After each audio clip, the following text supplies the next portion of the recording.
Guys, we're back and we're getting ready for the 23-24 season for Champion Euro on Sorare. On Sorare TV, I'm Quinny, and joined as ever by Jeremy, Magan, and Fedo. Good to see you guys.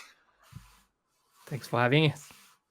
Lovely to be back, and mad excited to talk about Europe, and even more excited to actually finally see some real football. Real football is it, exactly. And we had a very busy season to the end, Champion Europe in all 5 leagues and in the Champions League last season. And it feels like for this show, we really missed a lot of great stuff towards the end. Unfortunately, we just couldn't get things to line up. But we're looking forward to the new season. And, on the pitch, in real life, like you're talking about, Feda, the creme de la creme of European football are busy in the transfer market at the moment. Some of them are being plundered for their for their goods, and some of them are doing some sneaky trades and some great work in the off season. So we're hopefully going to try and unearth and uncover as much of that stuff as we possibly can going into the new European season. Will we have draft modes? Will it just be for limited modes and rares and all the rest of it?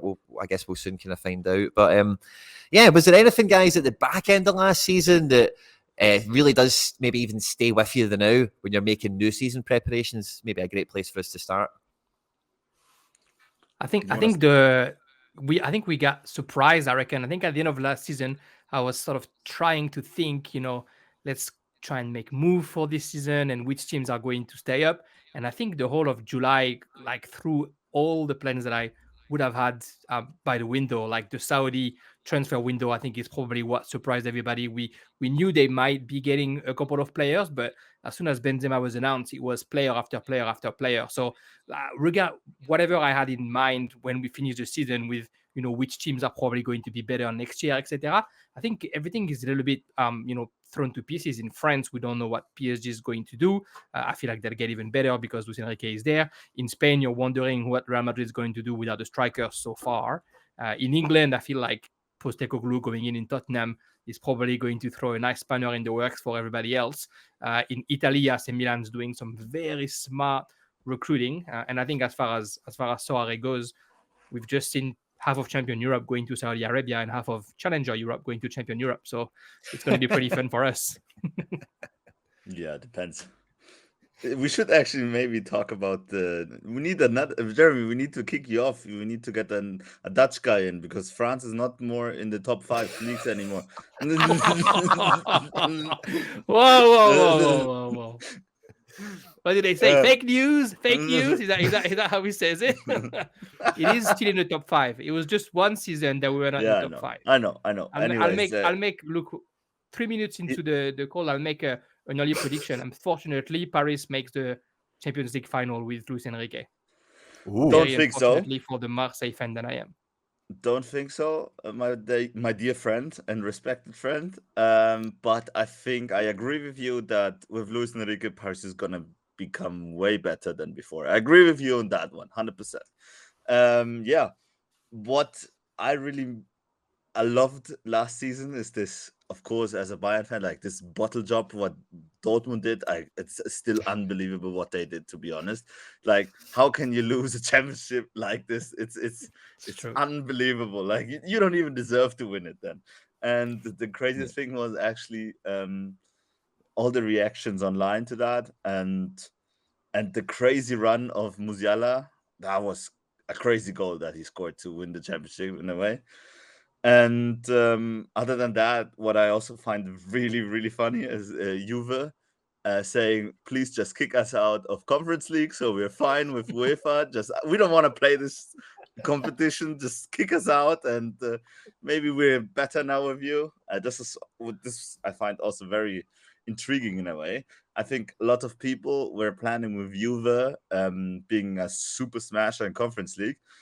It was from the beginning very clear that they would not play the Conference League. If they would be in the Conference League, they would just sign out of it and try to make a deal with UEFA. And yeah, this is very, very cool. In England, I'm looking forward to the new Newcastle team now that one of my favorite players actually moved to Newcastle. So let's see how that's going to work out. Jeremy and Quinny, I have an amazing Newcastle stack now. I need the goalie. I have Trippier, I have Botman, I have Guimaraes, and I have Tonali now. So I have a complete Newcastle stack, to be honest. And also, which I'm very looking forward to.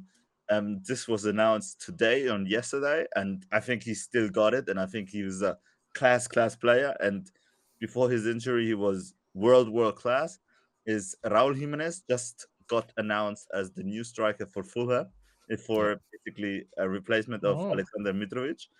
I bought his super rare thinking he could go back to Liga MX. Basically, that was my gamble. And now I'm actually also fine with him going to Fulham because I actually think he's a baller. And Silva is a good gaffer. Maybe let's see what he can get out of him. Yeah, I like that. There's a lot of those kind of domino effect transfers, like you mentioned. You know, we've kind of been all over touched on so much there. But with the transfer of like Tonali, for example, into Newcastle, you then see the dominoes fall in Milan and how they go and spend that money. And Fulham, that's a wee bit more of a like for like replacement. But the greatest thing about him is that he's proven in the Premier League, and he's like a header. You know, he's a set piece machine. And when you look at the Fulham team, like Harry Wilson, Andreas Pereira, Kearney, you know, they've got a lot of good dead ball specialists, you know. So from open play and from dead balls, like I think that could be a pretty sweet move for Jimenez. And I think the Premier League is kind of opening up in a lot of ways, you know, with that all this Saudi stuff that's kind of went on over this year. But I think from a Sorare perspective, the Juventus thing, I think is a bit of a silver bullet, if you know what I mean. It's probably actually a good thing overall, because as much as you want them to maybe play Conference League and be the smasher, you know they would have rotated out of their face for it, and it would have been an absolute nightmare. Whereas now, you know, they're just going to go weekend to weekend and they're aiming for the top every week, you know, like they're trying to get back up there, you know. So that might be great for Juve. I'm mad excited for Serie A and Bundesliga. Mad excited. We have like really great teams this season. Lazio now with Tati, you know how much I love Tati, and I think it's gonna be so great. Tati is such an underrated striker. He just puts the ball into the net. That's what he does, and he's gonna put all the work for that. And that's why I love him so much, because he has this work ethic. He's a monster mentality monster. And Sarri, what he could do with Tati is crazy. Like, because Tati is an exceptional gaffer. He's just out of his mind. That's why not any bigger club want him, because he's crazy.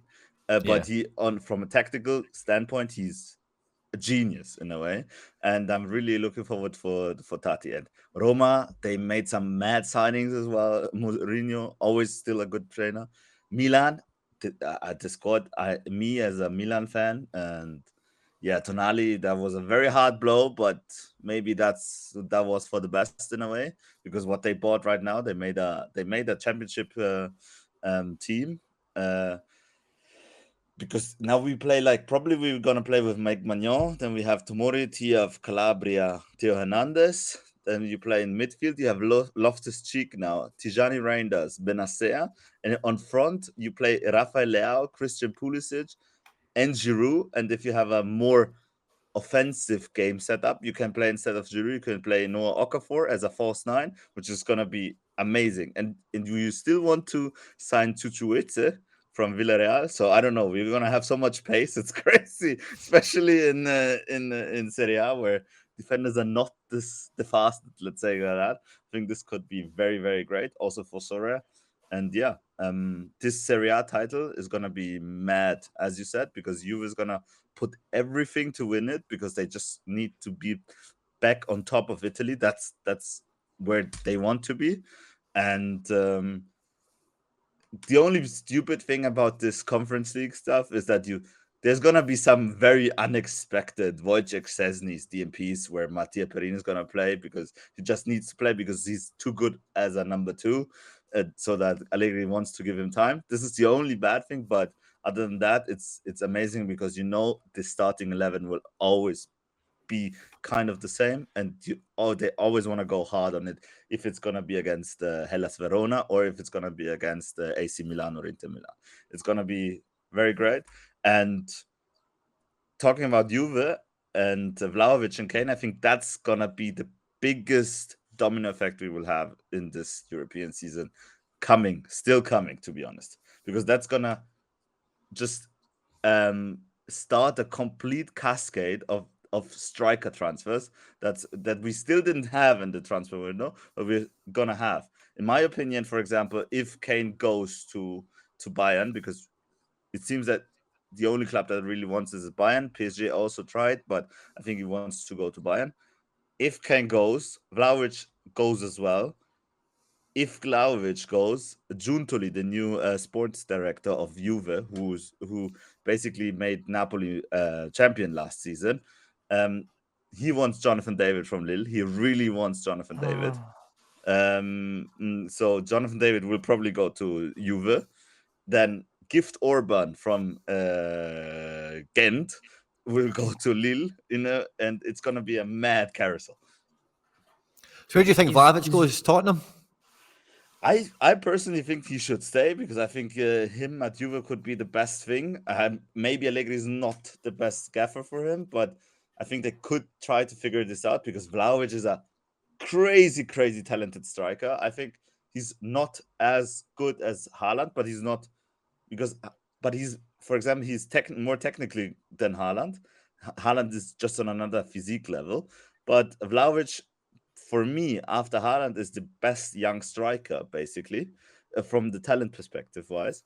And he's just not used as good. But that's more Allegri's fault because he also can't seem to use Federico Chiesa, who's a crazy football player. You know what I mean? And so I just hope he doesn't destroy the future of Juve, because I think that was the best two transfers Juve did in the last 5 years, to buy Federico Chiesa and Dusan Vlahovic. So because they would have been set for the next 10 years with those two guys. And I just hope he's not ruining it because he wants Lukaku, which I don't understand. And Lukaku, I don't understand why the hell he even thinks about going to Juve. Like, is he dead mad driven of money or whatever? I don't understand it. But if Vlahovic goes, I think he could actually be a Kane replacement at Tottenham, or he goes to PSG. But apparently there's PSG really wants him. Yeah, but apparently there's some difficulties with the fans group at PSG.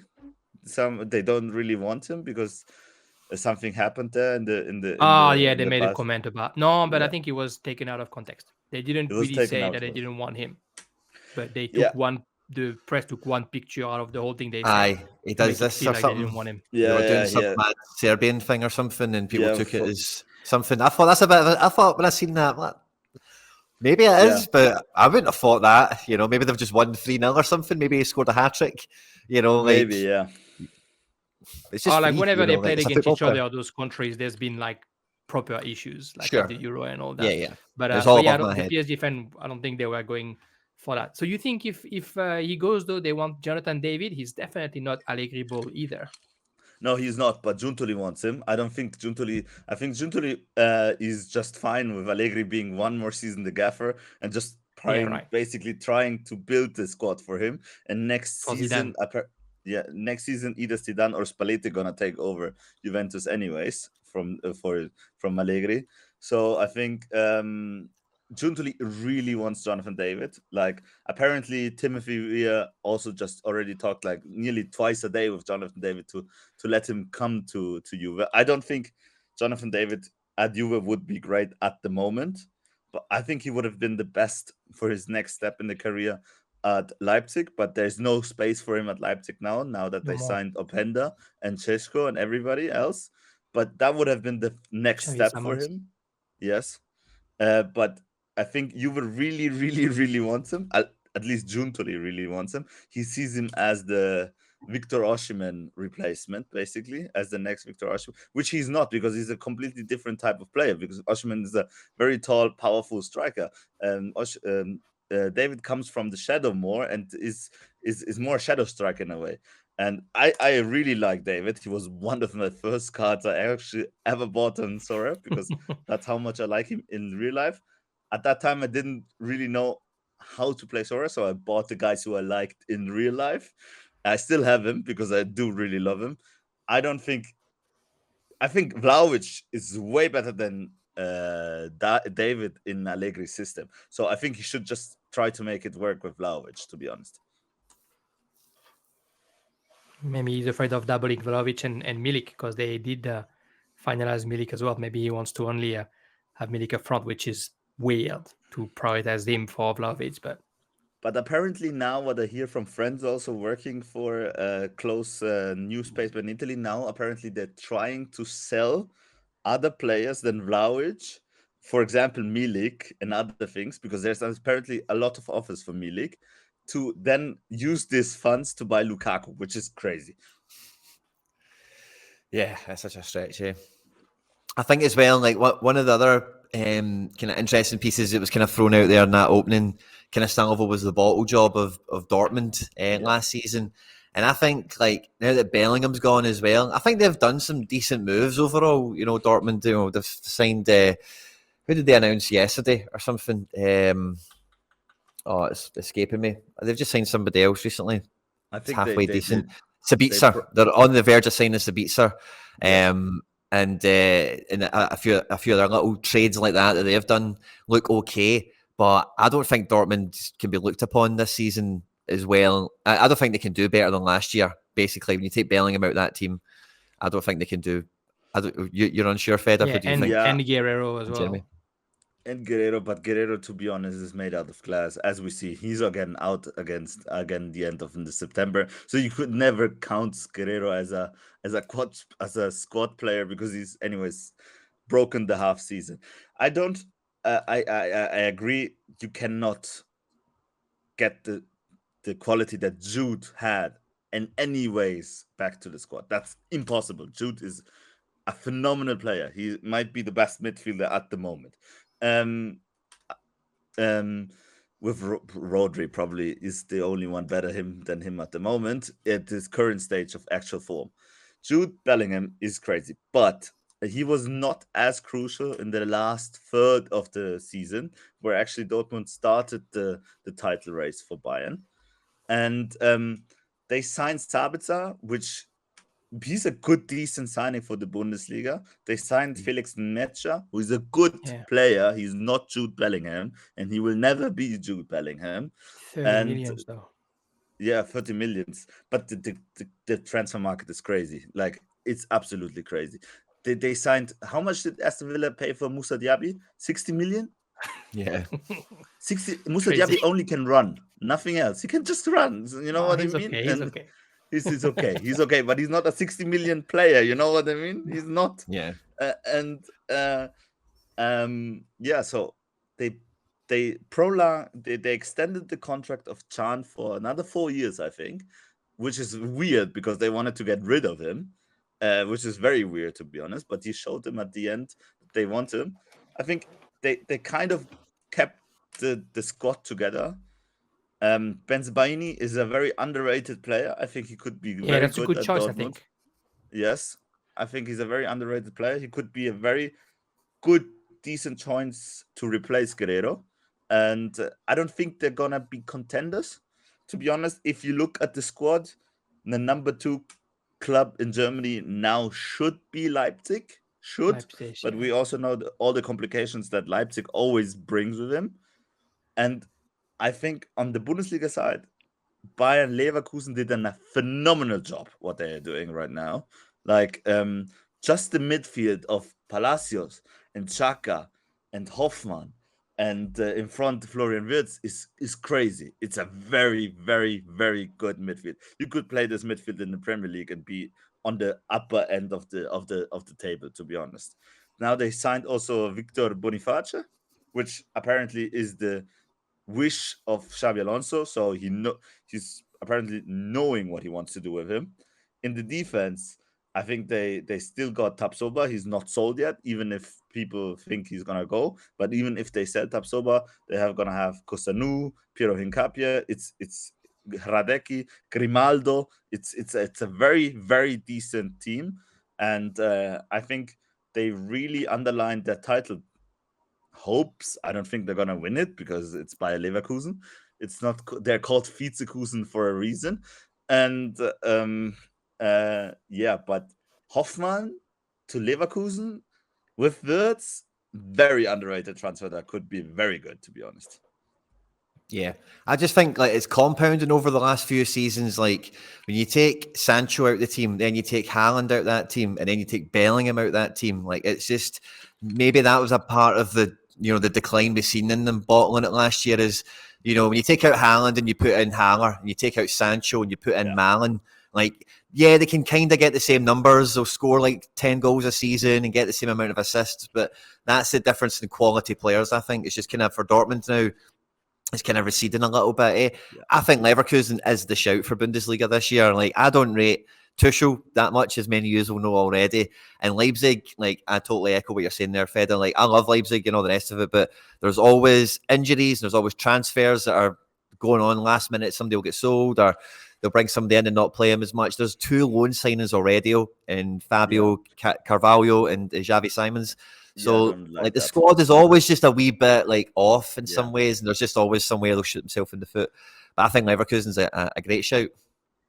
Yeah, the problem with Leipzig, as you said, I think there's too much rotation. So the team will never be a team which can win the Champions League because they don't really know each other in the sleep. As, for example, Barcelona did when they were successful, what Bayern did when they were successful, what Manchester City is doing right now. They just know where the teammates are and what they are capable of and when to pass the ball to them. And I think that's going to be the biggest issue of Leipzig, because they will have so much rotation going on because they have so much decent players on kind of the same level that you also need to play them simultaneously, because if not, they will not just stay on the bench and don't moan anything, and you will have another problem if you don't let them play.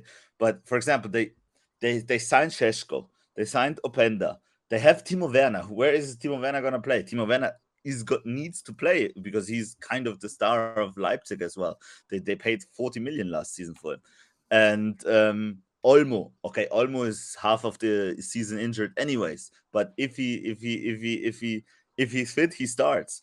They signed Baumgartner for 30 millions, and then they sign on top of him Xavi Simons, which makes no sense for me, because why the hell do you spend so much money on somebody you're not gonna play anyways? Because if you sign Xavi Simons, you're probably gonna play him most of the time, let's say 70% of the time. Fabio Carvalho, I don't know where he got space in that team. Maybe for Olmo when he's injured, probably. In the back, you signed Seiwald, but you had Haidara. So Seiwald and Haidara is gonna be 50-50 each game, basically, depending on the opponent, which is a mess for Sorare. Then they signed the Paris kid, but Bitashu, what's the name? El Shaddai Bichiabu. Yes. He only played a few games, though. I don't think. Yes. I think he's signed to be on the bench for a couple of years. No, he signed. Yes, You've but been they want to practicing that, sign. Jeremy. Yeah. Jeremy's been practicing that. Yeah, it's a all season. El Shaddai Bichiabu. Tough one. They signed him. So they have Simakan. They still got Joshua Guardiola because he's still not at Manchester City. Yeah, that's true. And apparently Eberle said there's no talks going on at the moment for Joshua Guardiola. They have Orban. They want to sign Luke Eber. I don't know where they want to play all their players, to be honest. Yeah, it is busy. And that will just, that'll just end up shooting itself in the foot at some point. Exactly. But I think Luis Enrique should be like the main guy at PSG, like you were kind of mentioning there. It feels like it's the first kind of coach that will come in. There's a few Spanish players in the squad, and maybe finally, Messi's gone. Neymar and Mbappe are kicking up a bit of a fuss, but I think I'm quite excited by what's going on at Marseille. I think Marseille could definitely be. I think Marseille and Leverkusen, I feel equally as excited to watch them this year. They could be proper, disruptors in their leagues this year. Yeah, they did. I think they did something different, Paris and Marseille, where Paris is exciting because of the coach. And then, to be fair, they did a good transfer window. But everybody talks about the coach because they know that he can play anyone together, even if they're not that good. And Marseille, the coach was a bit of a laid down because everybody was talking about Marcelo Gallardo, and eventually we get Marcelino. But the recruitment for a team that is supposedly out of money, getting Kondogbia, Aubameyang, Renan Lodi, and now just announcing Sarr, who just came from Watford, and apparently Iliman Ndiaye, who's pretty good with Sheffield, helping them going up, would be joining as well. Alexis Sanchez isn't re-signed yet, but they're thinking about it. It's quite interesting what they're doing in Marseille. To be fair, we think Marseille has the players to do it. Nobody knows what this coach can do in France, because even in Spain, he's been up and down. And with Luis Enrique signing into Paris, it's almost like for the past 4 or 5 seasons, I'd say probably since Tuchel arrived the first year in Paris, everybody thought, all right, Paris is getting the title. We don't even need to look at it. And then since that, it was always like, this coach, something's going to go down. And so there's going to be a window somewhere in the season when Paris can get caught. Last year, it almost happened, with Lens finishing eventually only like a point behind Paris, even though it was 1-2 games before the end.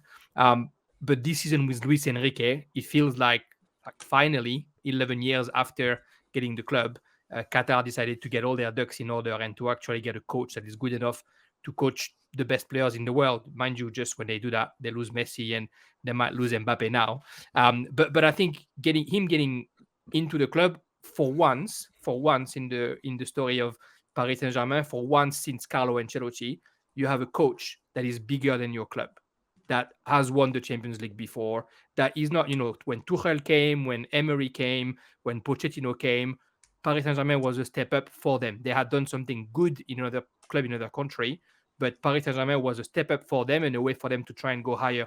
For Luis Enrique, Paris Saint-Germain is almost a step down. The guy did Barcelona and the Spanish national team. So all of a sudden, they have a coach that is better than the club, that is going to tell the club that the club is more important than the players, and that is going to, I think, work well. The recruitment, like Ugarte, I'm not too sure why, because I don't think that's what they needed. But No. I think the other players, like getting Kang-in Lee in, getting Skriniar, you're getting players that will want to play, not players that are coming to Paris so they can go into the clubs because they're already stars. You're getting players that need to prove themselves, so they're going to bring competition. And first press conference on, Luis Enrique said, there are no starters in my team. We start from scratch. The best players are going to play. So unfortunately for the Marseille fan that I am, I think PSG is going to be pretty dangerous this year, because finally the star of the team might be the coach. Yeah. What do you reckon the starting 11 could look like for Paris? Well, they want another keeper to start with, so we're going to put Donnarumma, but they've been talking about trying to get somebody else, because last year Donnarumma was criticized all season with Paris for better or for worse, I guess. Defensively, it should be Lucas Hernandez, maybe Skriniar and Marquinhos if they play with 3 defenders. If they play with 2 defenders, it depends, when Skriniar can actually play and not being injured, but it'll be either him or Marquinhos. On the left, it's going to stay Nuno Mendes. On the right, it'll be either Hakimi if he can play a back 4, or maybe Marquinhos might play on the right too, if Hakimi can't do it with 4 midfield. I think Ugarte, Verratti, I don't know who's going to play that 6th role, but with a coach like Luis Enrique, you can actually have a player like Marco Verratti playing as the defender, the midfield that's a bit lower, because Luis Enrique likes to play with a low playmaker.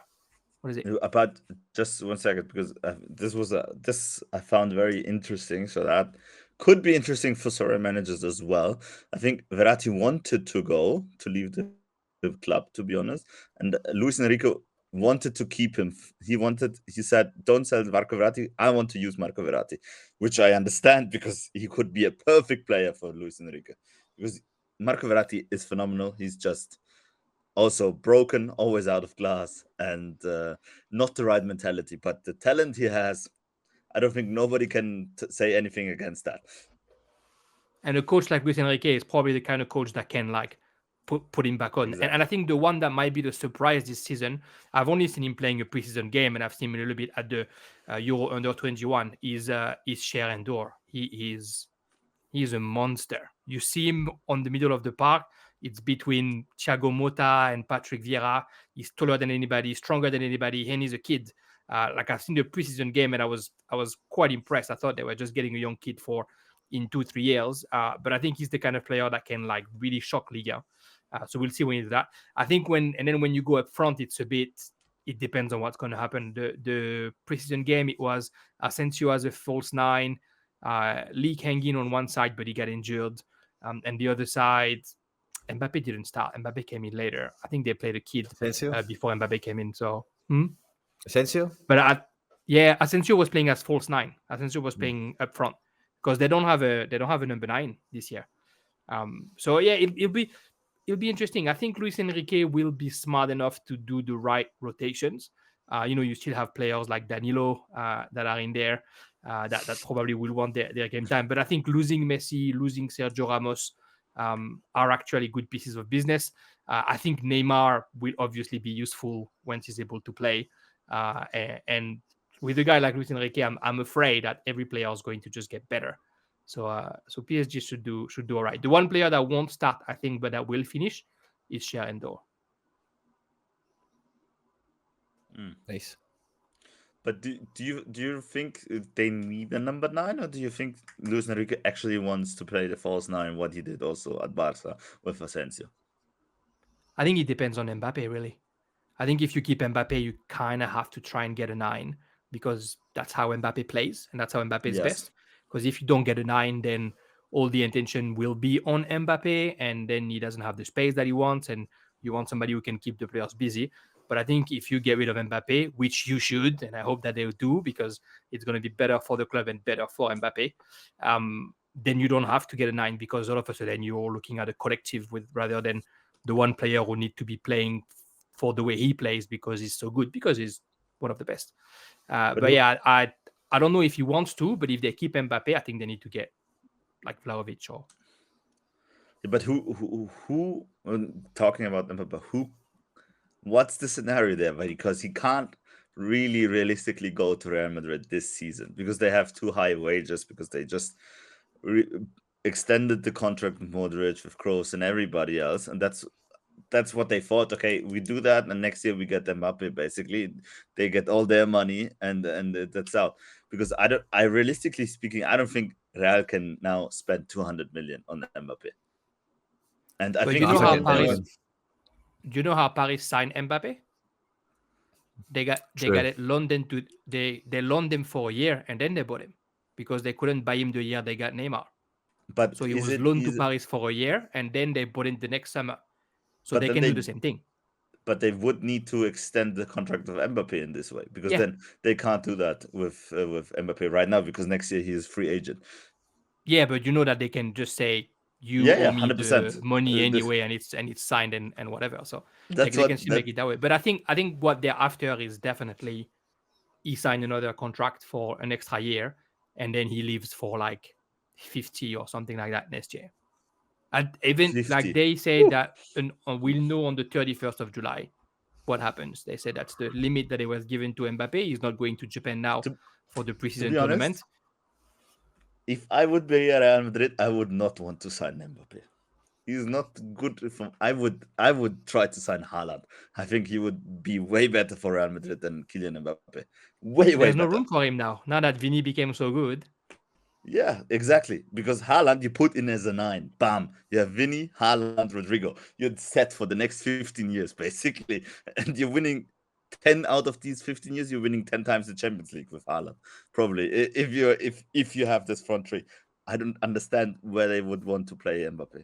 I think causes you a problem, doesn't it? Because Vinny's firmly the left winger, Yes. So it's going to cause a problem. Someone has to move. Someone would have to adjust, And, I've heard people say Mbappe would play as the striker, and I could see him maybe being up for that. But again, that's still like you're changing somebody to make it work, whereas you say Haaland is much more a plug and play. No, I agree, He doesn't want at Real Madrid, he's still going to score goals at Real Madrid playing striker, because he'll just be free 100%. To find space, kind of Timo Werner style, find the pocket, play the long ball into the channel for you, and off you run. To be fair, Cristiano Ronaldo also started as a left winger, then moved to become a 9. So, but I think that was a progression of his game. I don't know if Mbappe is able to do that, but Mbappe's definitely burning ground, isn't he? Yeah. He's got to ratio off. He hasn't made it to develop his football to be like what Cristiano Ronaldo is, the controlling, the anchor man. He hasn't done that. I think he tried, jump. And when the jump. He tried, and when he couldn't do it, then he started to like complain about being asked to be the pivot last year when he did that weird Instagram post, etc. So I don't think he wants to have that. But if Real Madrid gets him, they're gonna have to find a solution, because Vinny and Mbappe are like very close to each other as far as style of play. So it's weird to even want them both in your squad. Like you can save yourself so much money by not getting Mbappe and get even like Harry Kane. Yes, and I do believe Mbappe is better than Winnie. Don't get me wrong, because Mbappe is exceptional, but he's not that much better than Vinny that you should make all this fuss about. And Vinny already knows the squad, already knows the player. Everybody knows how he plays. It won't come with like the pressure or the ego that Mbappe might come with, and with the pressure from the club that he has to succeed in your club because he's the best and you're the best club. Vinny's already made it softly, so to say. So for Mbappe, for Real Madrid, sorry, I don't think it's the right move right now.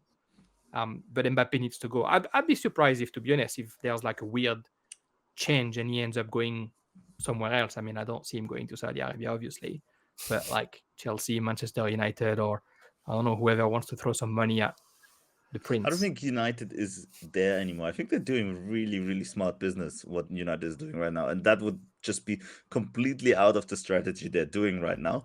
If anybody in the Premier League, I suggest it's going to be either probably Chelsea or maybe even City, because just they have the money. And Pep Guardiola can always do with more wingers.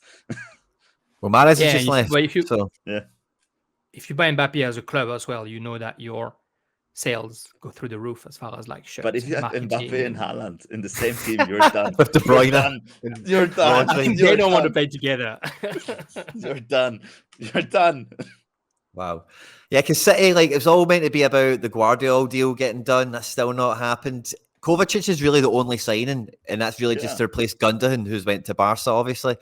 But Man United have been quite clever and quite cute in the market. But I think Man United is probably the only Premier League club that could, alongside Newcastle, take Mbappe, because I think it's the Man United could finance that transfer till they're blue in the face, business-wise, economic-wise, give them like a Mudryk contract for 11 years or something, and just kick the teeth out of it.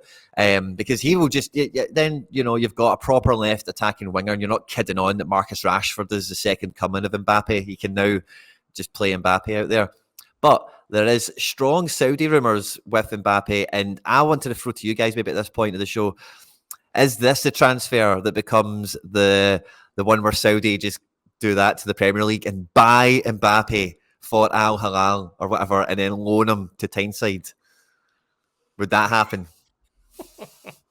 I don't think it's going to happen. I don't think Mbappe leaves the Champions League. I don't think Mbappe takes a year out his career, and I don't think he takes a year like not getting paid well either. So I think, like, I don't know, man, that could be an option. If that was an option on the table, would they all do it?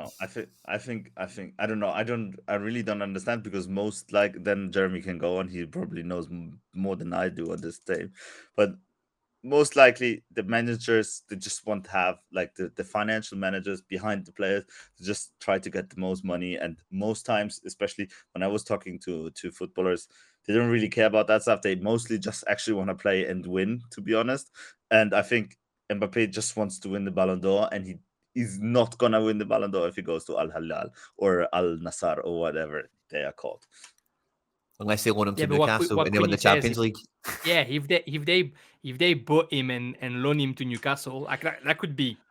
Yeah, but then Newcastle can just buy him from the first point of view, no? No, their FFP is really tight now. They just sold position. Alan Saint-Maximin to buy Harvey Barnes. That's how tight their FFP is now. So they're going to need to get a Ruben Neves on loan, a Jota on loan, maybe. They go and get Mbappe out to Al Nassr. But I see it happening. I think it'll happen soon enough, because if that FFP is going to hold them, the Sorare stake of Jota just like that. No. But like the FFP around Newcastle is mad tight, and like we say, like, how motivated is Real Madrid to get Mbappe? Hard to say. Man United, hard to say. Outside of that, really, where is he going to go? It's not going to be Barca. He's not going to Munich. He's not going to Juve. Who else can look at him? Yeah, he wouldn't want to go to Juve anyways. If he wants to go to Italy, he only wants to go to Milan, and Milan can't afford him. 100%. Exactly. They would have to sell Leao to fund that, Yeah, but they can't afford his wage. But they won't do that. I agree. Like Leao, what does Leao get? 7 million? What would Mbappe get? 50 million? I don't know. Yeah. At least he built himself a persona where he wants to be like the white knight and like the LeBron James of football in Europe, where he makes his own decision. He can go to the end of his contract. He can like change the paradigm for players in Europe. Oh, sorry, the draw of the Champions League just came out, and Marseille is playing against. Oh no, the draw is starting now. Sorry, we don't know yet. the draw is live though. Marseille is about to know who they're going to play on August 8th. Back to Mbappe. He built that where he wants to be somebody who changes football for the players in a way. So I don't see him going to money, as in like Saudi money, but like Manchester United, where it makes sense for me is that it could be very easy for Paris to just go to the Glazers and be like, all right, buy Mbappe, we buy you later for the money that you actually wanted. And like some sort of a weird deal like this. Or again, Mbappe might be advised the right way by everybody else and be told just sign another contract. Just make sure that Real Madrid knows they have to spend a bit of money to get you next year. But because this year, where he's finally saying, no, I don't want to be here, or like only next year, is, like I said, the year where I think they can actually win it with a coach like Luis Enrique. Yeah, I don't think he should go to Real Madrid. I don't think it's the best place for him. He wants to be a Not Galactico. anymore, right? Everybody wants to be a Galactico, but I think that train passed for him, to be honest. And if I would be Real Madrid, I would not want to have Mbappe as much as other people. What I would want in Real Madrid to become the Galactico, because you're done in midfield. You don't need anybody else. You have Tchouameni, you have Camavinga, you have Bellingham, you have everybody basically. And in front, you have Vinny and Rodrigo. On the wing, you're done as well. You have Valverde, who can play there if he is supposed to play there. But you need a number 9. You need a freaking world-class number 9.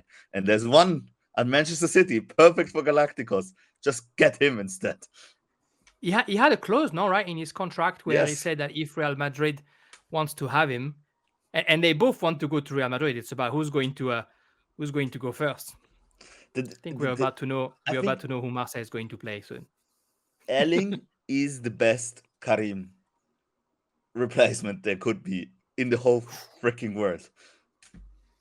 I agree. So Marseille will play against the winner of Dnipro and Panathinaikos.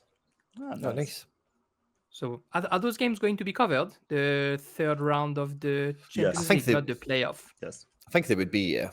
Especially against those kind of opponents, they're decent enough. It's not like Kazakhstan or Sheriff Tiraspol or anything like that, you know. Rangers is involved. PSV Eindhoven is involved. There's some good teams involved. Oh, good. Well, if we can hear that draw as it comes out, Jeremy, that'd be class. Are the Tottenham players the players everybody should go for now that they get a coach like Hans Postecoglou? I think we need to ask the Celtic fan that you are, Quinny. Well, I think with them, we mentioned Juve not having European football. I think that's going to be a huge advantage for Chelsea this year, but I also think it'll be pretty handy for Tottenham as well. Their standing in the league last year will probably help Postecoglou this year. And I don't know, man, I've got a feeling that with the way the top 4 was built last year, Newcastle and Man United will be playing Champions League this year. And then the other sorts of teams that were qualifying for Europa Leagues and everything, West Ham won the Conference League, so they'll be in Europe.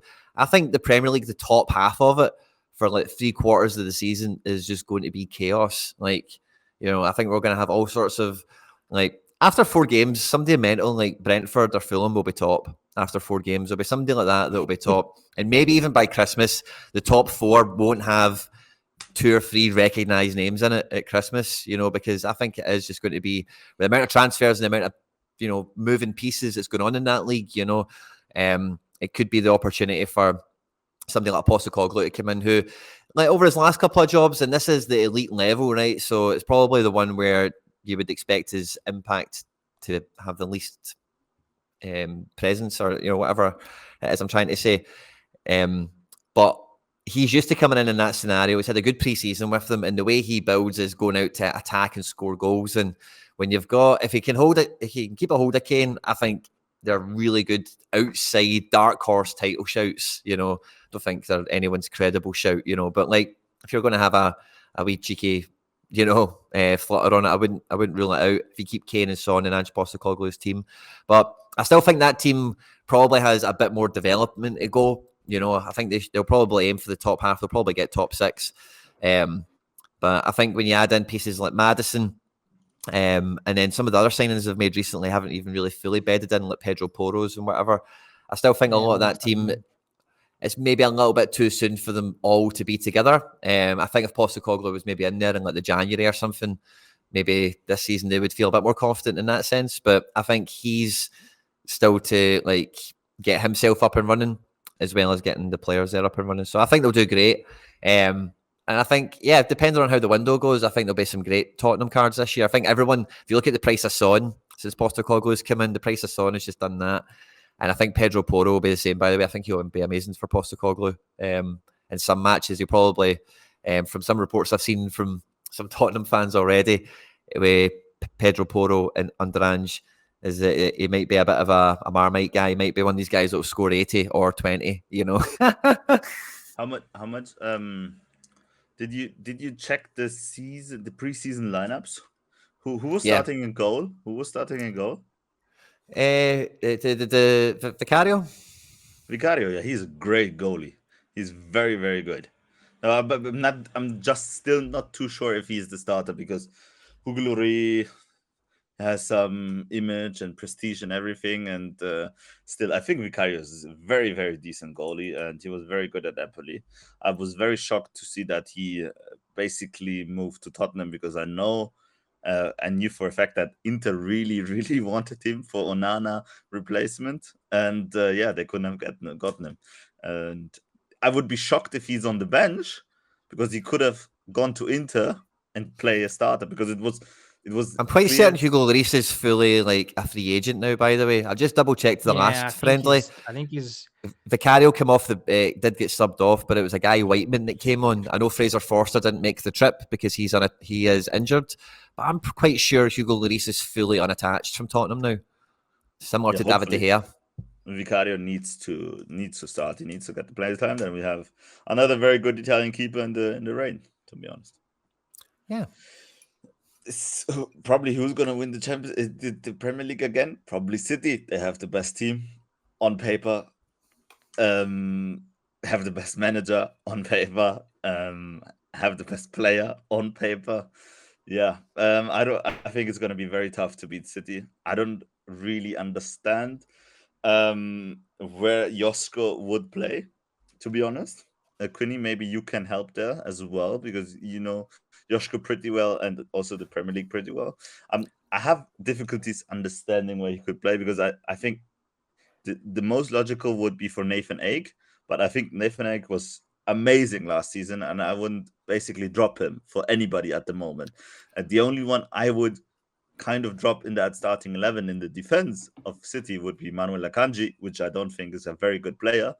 But Josko is not the role Manuel Akanji plays. He can't play that really. So I'm shocked. Maybe that's why we don't see as much progress as everybody thought with Josko Gvardiol, because Nathan Ake is doing the job really, really great, to be honest. Yeah, I didn't think he would walk into that left centre back spot unless Pep seen him as being a proper upgrade, like clear, head and shoulders above Nathan Ake. Because I think he was really important in last year's treble win. I thought he would probably get, I don't know about significant minutes, right? But I did a little video on my own channel about Guardiola to City, and some City fans came at me and weren't too happy about it, Fedo. But you've seen a lot of Guardiola, so you maybe know what I mean. Yeah. But the shape that they finished up with was kind of like a 3 in the back, and then they would have Rodri and Stones, and then they would have like Grealish, this one and that one. I was saying Guardiola would probably be, if you're not going to play João Cancelo in the team anymore, you're going to lose Kyle Walker.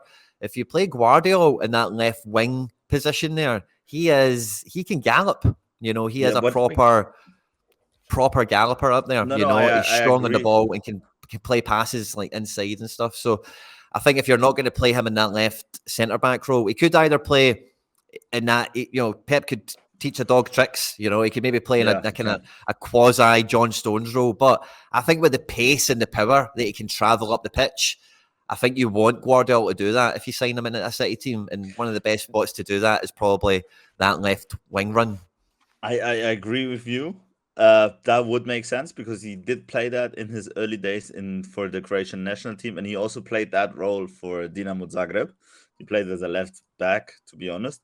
And the first stage he came up, I think it was a Euro. Then everybody was looking at him because he was rumored to go for 30 million to Leipzig. Nobody who was not fanatic in football knew this kid that played for Dinamo Zagreb, and he started as a left back at the tournament for Croatia. So that could be, but I still wouldn't play him there because I think Joško is better in center back positions because he's also that fast so that he can actually, if he commits an error, he can actually basically reiterate it and get back to the attacker without, and then how do you say that?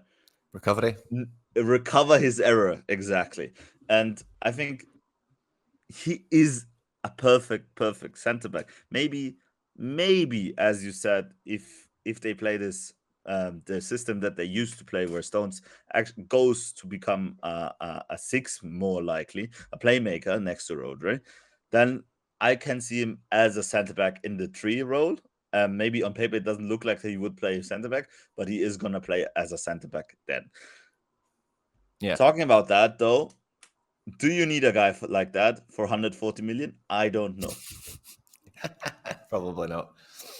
But outside of that, I think Liverpool. Sorry, Jeremy, on you go. Sorry. Oh, I was going to say, sorry, just to close on City before we are moving. I think also Guardiola is smart enough to know how he uses his player. He like overuses them. Like if you look, I was looking at this last year at the end of the season actually, how many players did play during the season. And you have like only 4 or 5 players who've started more than 25 games for Guardiola in the season. So on the season where you got about 40 altogether kind of thing. Basically, so he also knows, I think, how much he uses them. So that's probably why he wants to make sure he double up. And with, Gundogan leaving, Bernardo Silva leaving, he probably also has to try and reinvent a little bit how he wants to do his midfield. So if you got Stones going up, and if you try and change a little bit how you're going to start the season, the way he finishes the season is also different than the way he starts the season. Yes. I feel like when he gets into the Champions League run and the title run, he plays a bit more offensively than when he starts. So, I think, regardless, you always want to have the best talented player in your team, and especially when you're Guardiola. But I think it's expensive, but it's a good way to ensure you have a player like this for the next 10 years or so, when everybody else is only there for 3 years. Okay, then we can move on. But 2 questions that arise out of this. Do we think Guardiola is still going to be there in 5 years? Because I think he won everything now. So now I think he's ready to move on from City in a way, because he's been there already 5 years, which is crazy for Guardiola. He hasn't been that long at Barca, even like for the first team. It's crazy. And secondly, you said Bernardo Silva gone. I don't think he's going to go, to be honest. I think he'll stay. Yes. I think he'll stay. Are you? Yes. Yeah. They've been all happy pals in pre-season and stuff like that. I think Pep will try and keep him because Mahrez is left, and maybe he'll just go to Bernardo. Oh, we'll give you an extra couple of quid, and we'll play you a wee bit more, and let's go for another season. But Guardiola's contract is until 2025, and this might be, now that Champions League's been secured, this might be the contract that he leaves on. So I could see him probably doing the same thing as when he left Bayern, take a wee year out, and then wait for all the best offers to come and see where he ends up. Probably into Miami at this rate. But he still Al Hilal. At this stage scenario, I think Al Hilal maybe, but he would need to with still the whole win team of Manchester City. Exactly.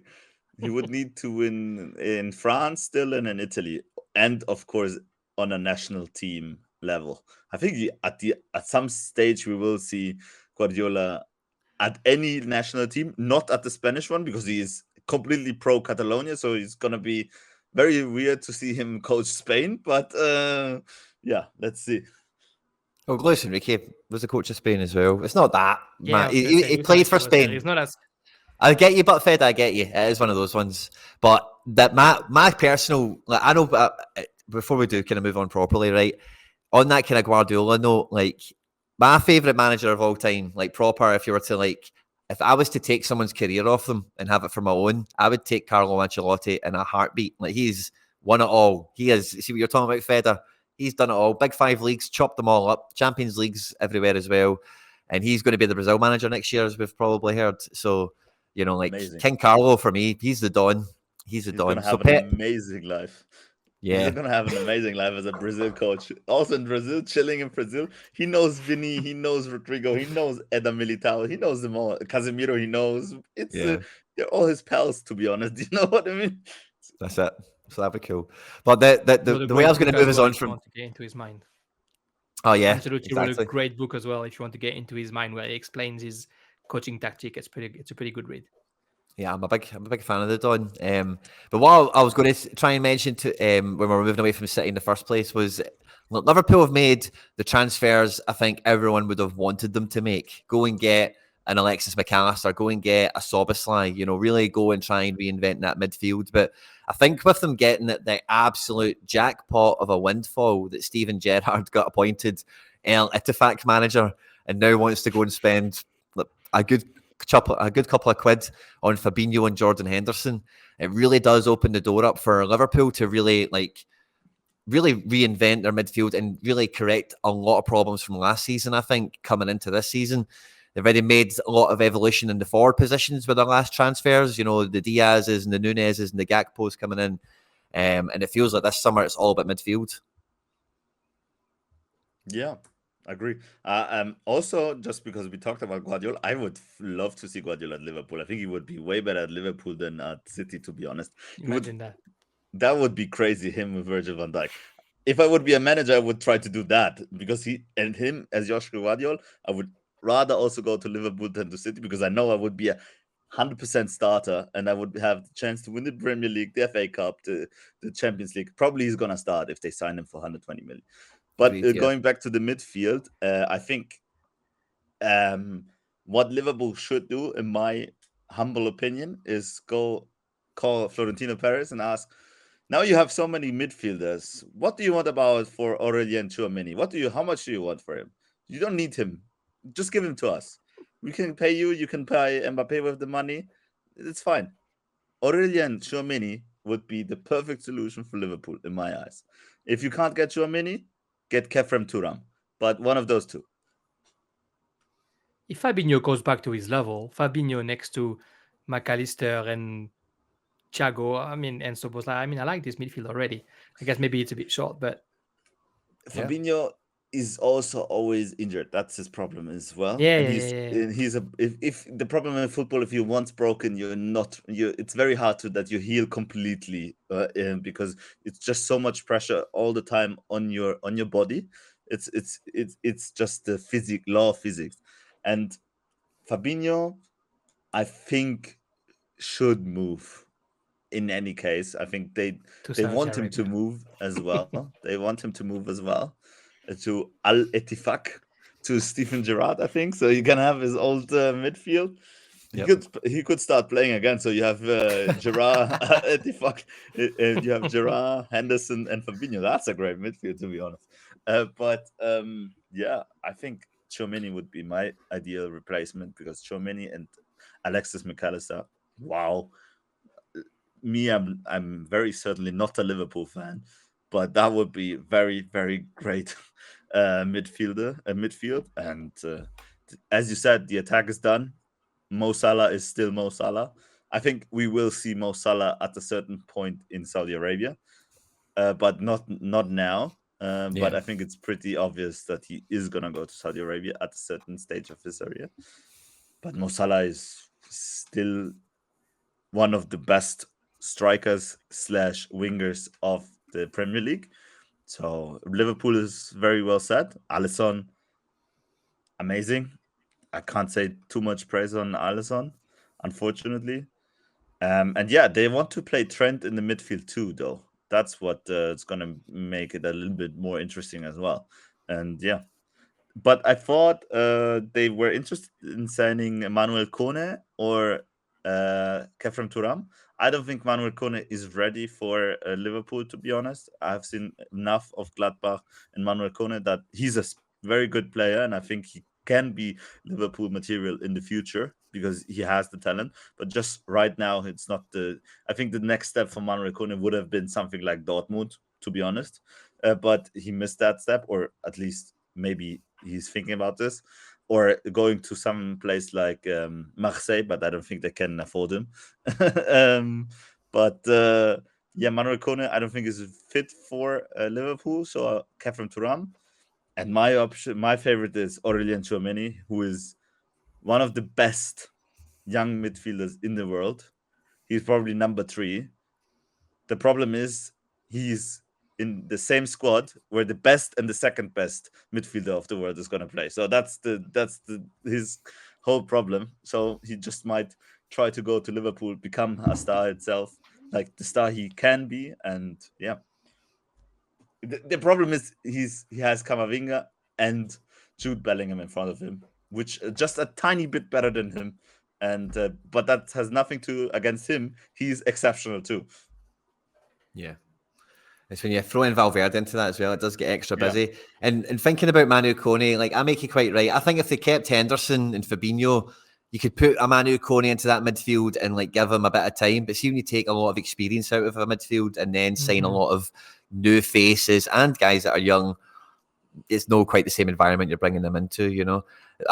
Probably the last team I'd probably mention on the Premier League that I've been really impressed by their business is the Villa revolution that we're getting with Monchi and Unai Emery. You know, they've just signed Moussa Diaby, who I'm not the biggest fan of Moussa Diaby by any stretch of the imagination. I think a lot of the good stuff he's done, he's been quite lucky, or it's not been, not lucky, you know, but sometimes he's, I don't know. Sometimes I've watched him and I thought, oh, he's left that game with a goal and an assist today, and he has been rotten. You know, that's what I mean when I say that, you know.